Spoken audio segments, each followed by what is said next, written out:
j'ai fait des études de physique-chimie. Le journalisme, pour moi, était un hobby. Je m'intéressais à l'actualité, jamais m'informer, jamais écrire des articles, informer les gens. Parallèlement à mes études de physique-chimie, puis en 83, j'ai été admis à faire un doctorat en cinétique chimique à Paris 6. Il y a eu des circonstances familiales, c'est-à-dire ma soeur a été tuée sur une ligne de démarcation, donc juste à peine 2 mois avant que je n'aille à Paris pour faire mon doctorat. Donc, j'ai laissé tomber le doctorat.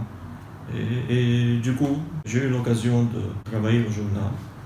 Et voilà, je me suis engagé comme ça. Alors, j'ai commencé à travailler au journal en fait en 79. Alors, comme tout poste de rédacteur en chef, il faut d'abord être au courant de l'actualité.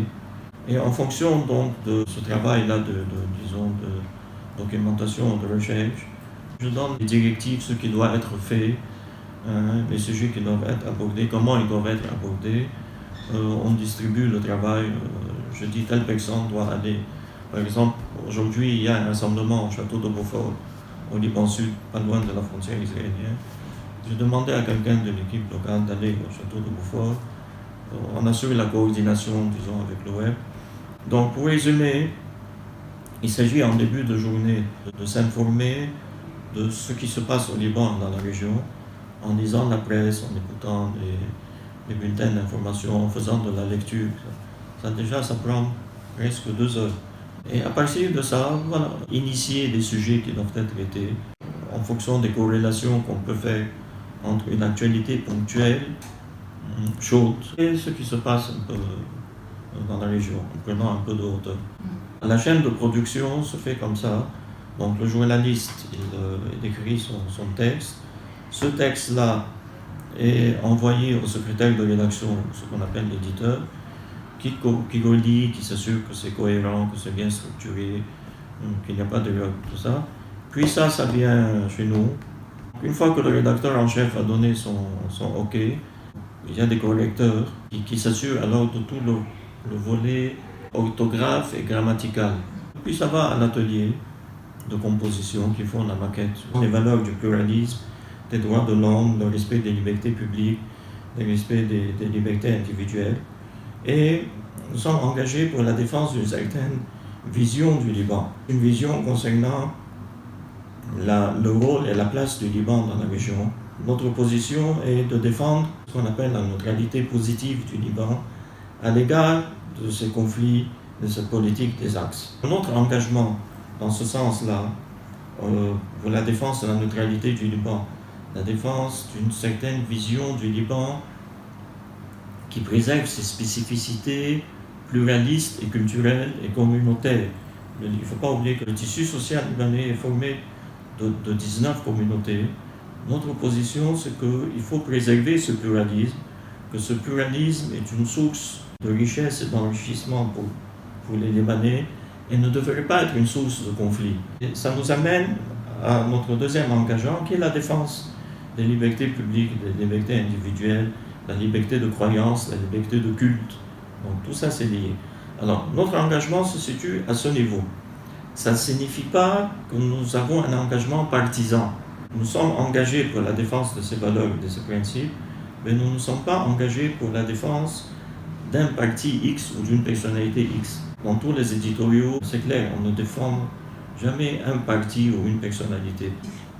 Non, sauf s'il y a diffamation, sauf s'il y a atteinte à l'armée, par exemple, ou bien à la magistrature. On ne peut pas traîner dans la boue la magistrature. Et on ne peut pas adopter une ligne de conduite qui serait susceptible de susciter des dissensions communautaires ou sectaires entre les communautés. Ça, en tout cas, nous, on ne se le permet pas, parce que c'est contraire à nos valeurs, en tout cas. Tout ce qui est incitation à la haine communautaire. Il n'y a pas de censure directe. Lorsque les Syriens occupaient le Liban jusqu'en 2005, on avait moins de marge de manœuvre, parce qu'on était sous occupation syrienne. Comme dans toute occupation, il y a des contraintes extérieures aux réalités libanaises. Mais malgré ça, même du temps d'occupation syrienne, on critiquait même le comportement des Syriens. Le fondateur de l'Orient, Georges Lahache, était un ingénieur civil. Et l'autre directeur de l'Orient le jour, Jean Schwey, était aussi un ingénieur civil. Mais d'après moi, une formation scientifique est très utile même en journalisme, parce que ça donne une structure de pensée, une structure mentale, une logique, disons, qui est très utile dans le journalisme.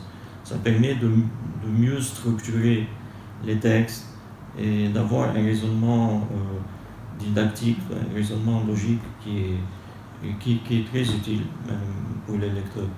Alors moi, à mon point de vue, un jeune qui veut se lancer dans le journalisme, c'est beaucoup plus utile de faire des licences en sciences politiques ou en sciences économiques, si on s'intéresse à l'économie, ou d'histoire, ou de géographie. Donc d'après moi, ce serait beaucoup plus utile de faire ce genre de licence qui donne une connaissance et un savoir et une culture générale. Et la technique journalistique, ou bien on peut l'acquérir au niveau du master, ou tout simplement sur le terrain, en travaillant directement dans un journal. Et je pense que ça peut s'acquérir facilement. Le Monde, évidemment, Libération, le Courrier international, le Washington Post, le Nouvel Observateur, le Jerusalem Post aussi. D'abord, de soigner sa formation universitaire au niveau de la licence. Ce qui fait la distinction entre un journaliste et l'autre, c'est son niveau de culture générale. Alors, ça implique que le journaliste en question doit lire beaucoup, qu'il doit être en contact avec les gens, qu'il doit même assister à des documentaires de reportages à la télévision, écouter des émissions. Il faut vraiment ratisser large. Le journalisme, c'est un métier de tous les instants. Donc vous êtes là au Liban, je suis sûr qu'en côtoyant un peu les Libanais ou les gens qui sont là, ça vous donne une certaine connaissance du monde que vous n'auriez pas si vous restez en France ou en Belgique. Donc même les voyages, ça fait partie de la formation d'un journaliste. Alors on essaye essentiellement de booster le web pour une raison très simple, c'est que le nombre de Libanais qui sont à l'étranger est peut-être 6 à 7 fois supérieur au nombre de Libanais qui sont résidents au Liban. Donc ça constitue un marché potentiel qui est énorme. Alors il y a le problème de la langue, c'est que ces Libanais, l'écrasante majorité, ils sont ou anglophones ou hispanophones, pour ceux qui sont en Amérique du Sud. Ceux qui sont francophones sont essentiellement ceux qui sont en France, en Suisse, en Belgique, mais quand même ça, il constitue un marché important. Donc on essaye de développer ce marché, ce qui implique qu'il doit y avoir un effort de notre part pour savoir cibler notre couverture de l'actualité de manière à pouvoir capter ces lecteurs.